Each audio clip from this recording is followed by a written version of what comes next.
Jessica एक ठंडी सर्दियों की रात में देर से घर जा रही थी जब एक अप्रत्याशित बर्फीला तूफान उस इलाके में आया।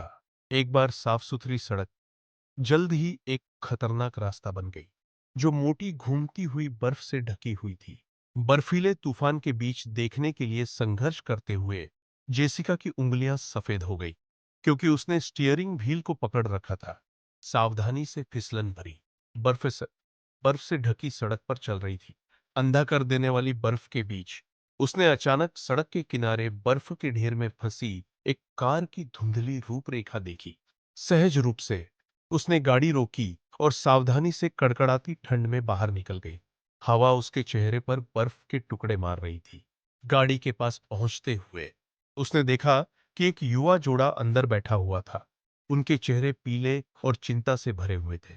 उनकी कार स्टार्ट होने से इनकार कर रही थी और वे ठंड के मौसम में फंस गए थे और मदद के लिए पुकारने का कोई रास्ता नहीं था।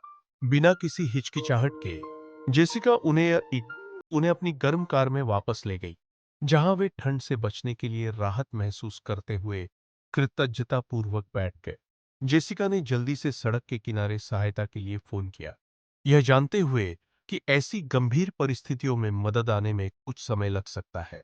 जब वे प्रतीक्षा कर रहे थे तो उसने उन्हें अपने दस्ताने के डिब्बे से कुछ स्नैक्स दिए और उन्होंने अप्रत्याशित दयालुता में आराम पाते हुए चुपचाप उस पल को साझा किया। घंटों लगने के बाद एक टो ट्रक की हेडलाइट्स आखिरकार तूफानी रात को चीरती हुई आई। दंपति ने अपना दिल से धन्यवाद व्यक्त किया क्योंकि उनकी कार को टो किया गया था। जैसे ही जेसिका ने घर की ओर अपनी यात्रा फिर से शुरू की, उसे गर्मजोशी और संतुष्टि की गहरी भावना महसूस हुई, यह जानते हुए कि वह उस रात के दौरान किसी जरूरतमंद के लिए वहां थी जो बहुत अलग तरीके से समाप्त हो सकती थी।